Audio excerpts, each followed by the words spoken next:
Sebetulnya kalau saya melihat, ini ada skenario apa di balik ini? Itu yang menarik sebetulnya. Ini panjang ini.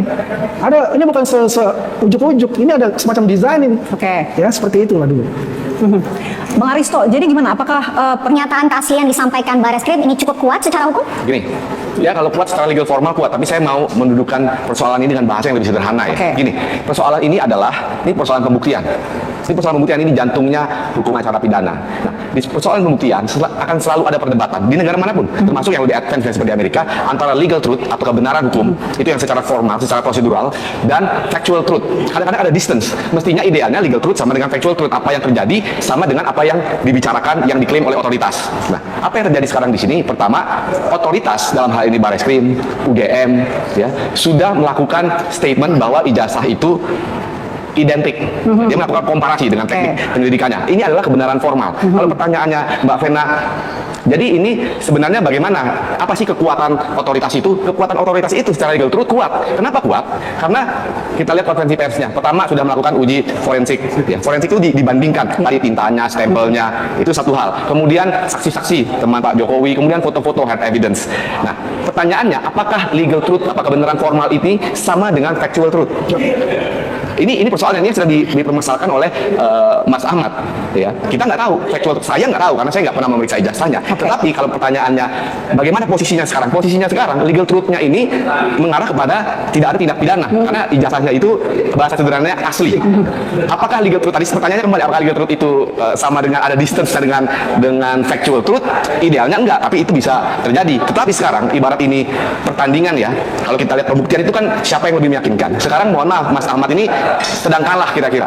Sedang kalah 2 atau 3-0 di babak pertamanya. Babak kedua masih ada memang pengadilan. Apakah bisa mengembalikan itu dengan bukti-bukti yang bisa meruntuhkan tadi formalitas kebenaran itu? Apa tuh bukti-bukti yang bisa meruntuhkan legal truth itu? Misalnya dibuktikan bahwa UGM ternyata bersekongkol juga. Ternyata komparasi data ijazahnya itu dikeluarkan di tahun yang sama yang tidak semestinya. Nah, itu akan jadi persoalan. Apakah Mas Ahmad punya itu? Saya nggak tahu.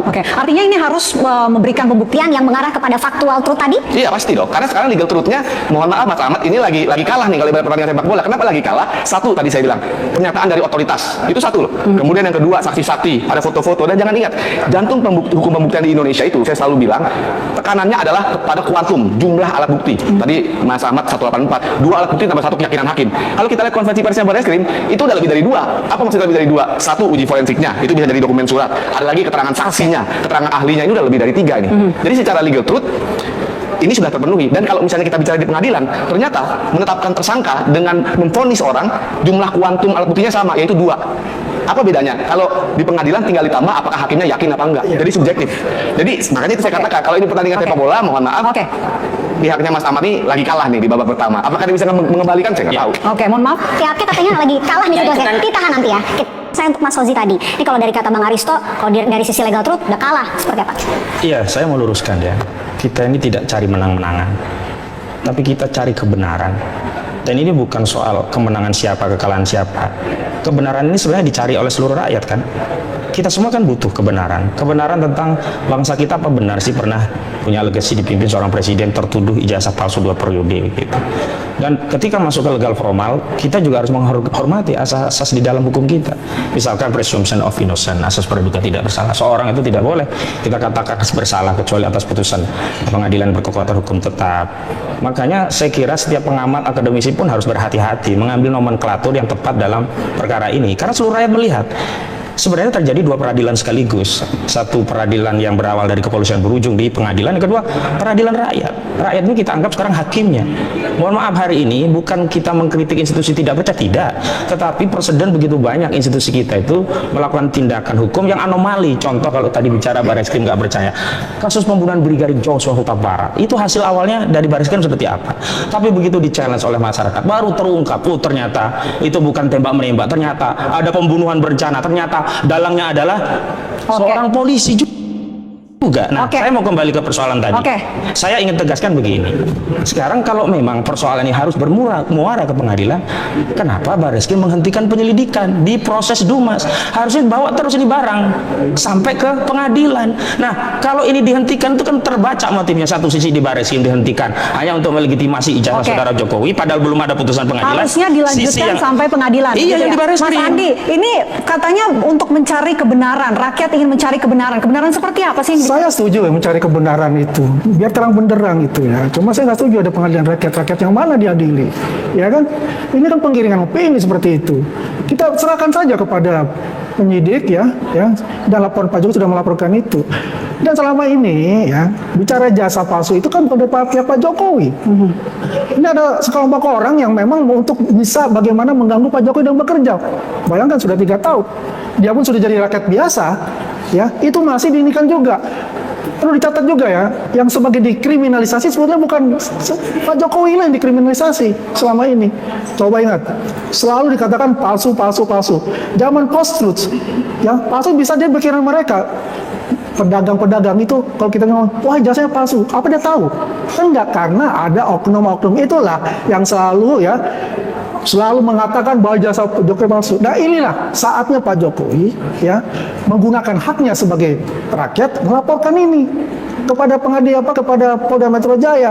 Ini loh ijazah saya, karena ini udah masuk ke Barreskrim dulu, Barreskrim minta untuk dicek lapor. Kan itu diminta sama Pak Roy Suryo waktu itu. Udah kita cek di lapor. Udah ketua begini, dia bilang cari yang itu lagi deh, yang independen, bawa ke Amerika. Kemana ini? Logika berpikir kita ini ya sebagai anak bangsa, kok bisa begini gitu loh. Pertama ya, Pak Jokowi itu kan mantan presiden. Oke. Ya kan, dia ini sudah memberikan kontribusi yang luar biasa buat rakyat ini. Masih diwak-wak seperti itu. Udah sekaligus saja maju pengadilan, kita buktikan di pengadilan. Oke, Bang Haris, sebenarnya apakah harus ke pengadilan untuk bisa membuktikan kebenaran ijazah tersebut?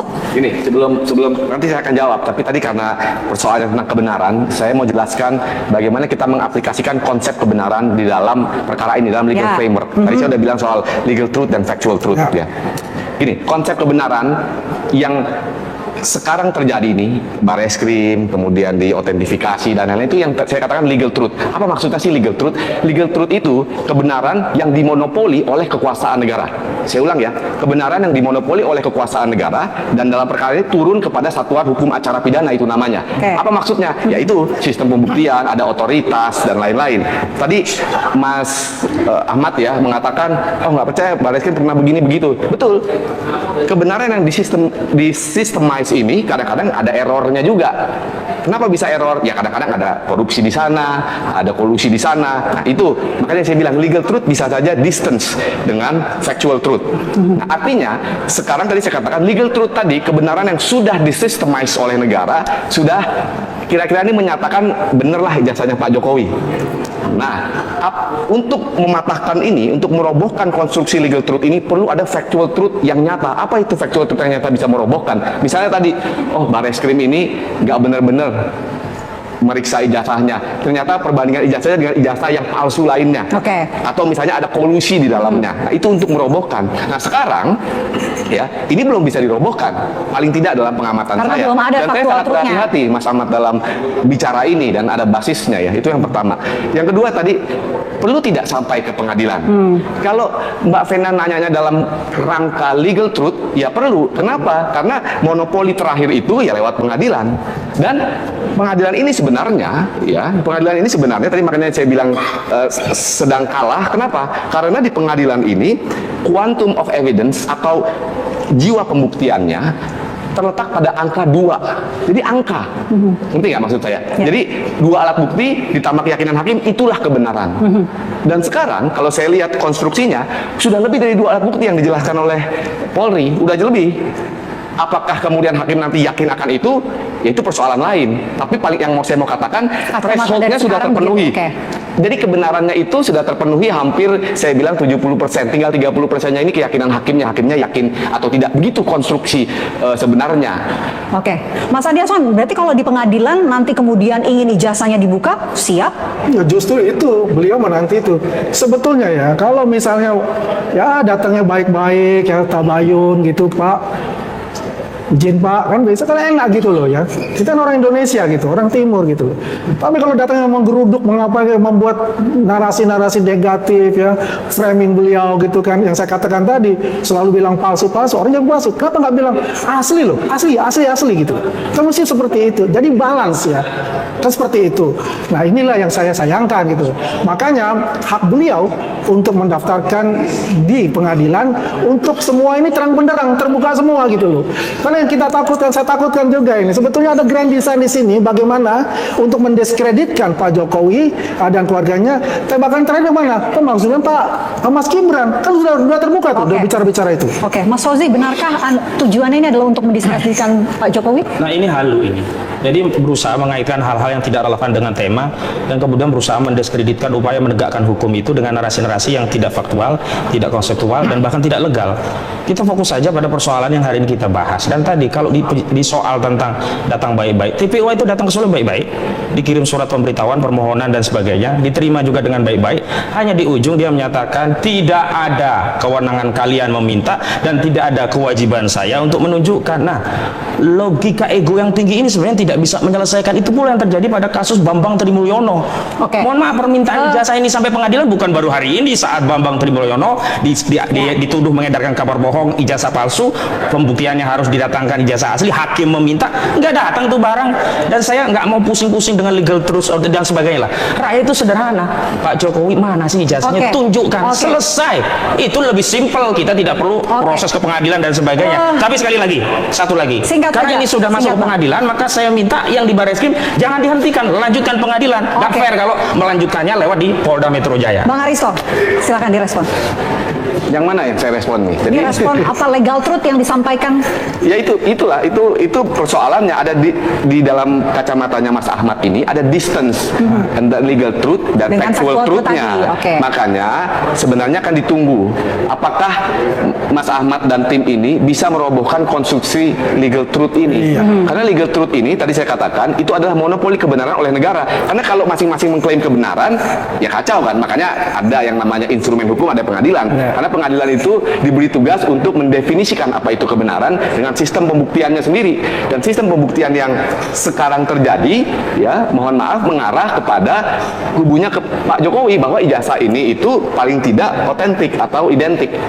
Itu yang pertama. Yang kedua, permasalahan buka aja ijazahnya dari awal, kenapa harus pusing-pusing gitu kan. Memang saya lihat ada strategi yang dijalankan ini berbeda. Ini strategi litigasi aja sebenarnya. Strategi litigasinya yaitu menempuh instrumen hukum tadi, menempuh instrumen dari otoritas. Nah, persoalannya strategi litigasi ini akan menimbulkan kecurigaan-kecurigaan dan akan menimbulkan rasa ini kok tidak transparan dari pihaknya Mas Ahmad. Kenapa? Karena Pak Jokowi ini menggunakan instrumen negara kan sebenarnya, monopoli kebenaran negara tadi, sistem itu. Nah, sedangkan Mas Ahmad mengatakan, ini bisa aja. Kan selalu curiga kan, bisa aja ini disetel. Bakal ketemu, gitu. Kalau gitu nggak bakal ketemu. Nah, persoalannya makanya kita tunggu. Kalau yang sekarang prevail yang mana? Kebenarannya yang prevail, ya kebenaran legal truth. Itu yang prevail sekarang. Kecuali ada factual truth yang bisa merobohkan itu. Jadi untuk kalau ada yang masih belum puas adalah tadi untuk bisa merobohkan factual truth tadi. Iya, kalau memang punya bukti, misalnya meragukan itu, di mana cacat metodologinya kan bisa dijelaskan. Kemudian cacat metodologinya bisa dijelaskan. Kemudian apakah itu ada kong kali kong, misalnya ada kolusi, kalau ada itu bisa dijelaskan. Itu kan salah satu mekanisme ya. Yang bisa dilakukan. Sebenarnya sudah banyak ya yang mendelegitimasi klaim bahwa ijazah itu asli, bahkan dari pihak-pihak yang sebelumnya selama ini melegitimasi ijazah itu asli. Misalnya Pak Kasmujo yang dibanggakan warari bolak-balik skripsi saya akhirnya berhasil, ternyata tidak mengaku sebagai pembimbing skripsi, bahkan tidak juga menjadi dosen, hanya asdos. Itu tidak pernah diungkap. Enggak, terakhir pengakuan dia hanya asdos, bahkan tidak pula dosen pembimbing akademik begitu. Artinya banyak hal yang mengatakan bahwa dosen pembimbing akademik itu. Sebentar, masalah begini. Sebentar, saya belum selesaikan. Ada kan bertanya ke saya tadi. Silakan singkat. Jadi saya kira ini persoalannya adalah kembali kepada publik, kepada masyarakat. Apakah kepercayaan publik akan percaya dengan klaim-klaim yang sebenarnya membuat lama, panjang dan melelahkan, tapi hasilnya juga tidak dilegitimasi oleh publik? Kenapa tidak mengambil jalan sederhana, menenteramkan rakyat, tidak ada perdebatan lagi, tunjukkan ijazah selesai, sehingga kita tidak perlu berdebat, rakyat tentram, membangun bangsa. Kenapa meniti jalan yang lebih panjang dan melelahkan padahal tahu ujungnya Mas pun Ozi. akan terdelegitimasi jika itu tidak jujur. Dan Oke. ketidakjujuran ini sudah terbaca sejak awal. Mohon maaf Mbak, kalau saya katakan Jokowi pembohong itu rakyat semuanya Oke, percaya. kan Begitu. nanti Ini sudah saya siap, mesti ini, sudah mesti- siap untuk ditunjukkan. Oh siap sekali, siap. Bawa ke pengadilan Ditahan Mbak. dulu ya, ditahan dulu. Jokowi Kita jeda bohong, terlebih saya dahulu pertanggung bersama jawabkan. kabar Indonesia Jokowi malam bohong akan banyak. kembali untuk Anda Anda ngomong sesaat kayak lagi. begitu. Jokowi Kalau legal truth sama factual truth ini nggak ketemu, jalan tengahnya apa? Yang nggak ada jalan tengahnya, yang akan prevail adalah legal truth-nya. Karena monopoli kebenaran itu kan diberikan kepada negara lewat sistem hukum. Itu sederhananya, itu legal truth-nya.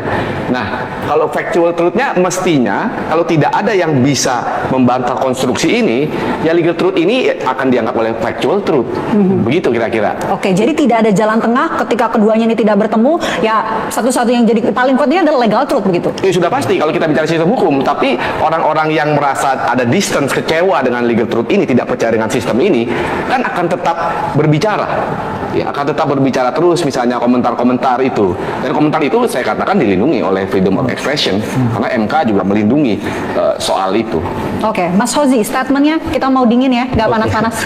Sebenarnya ada jalan untuk mengkompromikan antara kedua hal tadi. Misalnya Baris Krim dengan membuka tadi yang kami mohonkan dilakukan apa yang disebut dengan gelar perkara khusus sehingga seluruh pihak itu bisa dilibatkan sehingga seluruh pihak itu juga ikut bertanggung jawab atas hasil. Kalau hari ini kita diminta untuk bertanggung jawab atau percaya pada hasil pada sebuah proses yang kita tidak dilibatkan, wajar dong kita nggak percaya gitu. Yang kedua ada presiden tadi begitu. Namun yang paling penting dari persoalan ini kan akhirnya kembali kepada rakyat. Rakyat sebenarnya yang saya kasihan tuh bukan pihak-pihak, bukan klien kami, karena klien kami sebenarnya sudah siap sampai ke pengadilan. Kasihan rakyat akhirnya untuk mendapatkan kebenaran yang bisa sederhana diberikan oleh seorang presiden ke-7 Joko Widodo, tapi harus mencari jalan yang mendaki, melelahkan, dan di ujungnya bisa saja nggak dapat kebenaran, jatuh dari gunung bisa saja. Kenapa nggak ambil cara yang simpel, sederhana, yang itu juga bisa melampaui kebenaran formal, yang itu Oke. bisa merukunkan anak bangsa, menyatukan kebersamaan kita, dan yang paling penting apa? Menutup legasi sejarah kita dengan satu kepastian yang memuaskan semua pihak. Oke, Begitu. baik. Mas Andi Aswan. Ya, tahap langsung ke pengadilan itu udah kita tunggu-tunggu untuk itu, untuk mengklirkan semua tuduhan-tuduhan itu terhadap kata palsu-palsu itu. Jadi 100% asli dan masyarakat tuh menunggu. Masyarakat mendukung kok semua apa yang dilakukan oleh Pak Jokowi, melaksanakan melaporkan ke pengadilan dan sebagainya. Presiden loh mau membawa itu ijazahnya sendiri loh, ya kan? Dia sudah katakan dari SD sampai S1 dia selesai, itu ada di saya gitu. Coba, padahal begini aja menurut saya, ya, memang simpel gitu. Tapi ini ada presiden buruk nantinya. Karena apa? Itu akan dipokok terus. Itu kan sasaran tembak aja itu masalah ijazah. Ada lagi selanjutnya itu nanti. Alhamdulillah. Baik. Ya, Oke. seperti itu. Tapi yang jelas ya satu aja poin. Yang poinnya adalah kalau saya melihat Roy Suryo dan sebagainya, ada kekhawatiran dalam dirinya. Ada kekhawatiran dalam dirinya. Oh, itu persepsi. Baik. Mudah-mudahan ini dapat dikelirkan di pengadilan, dapat selesai di pengadilan dengan terang benderang. Oke, baik, terima kasih.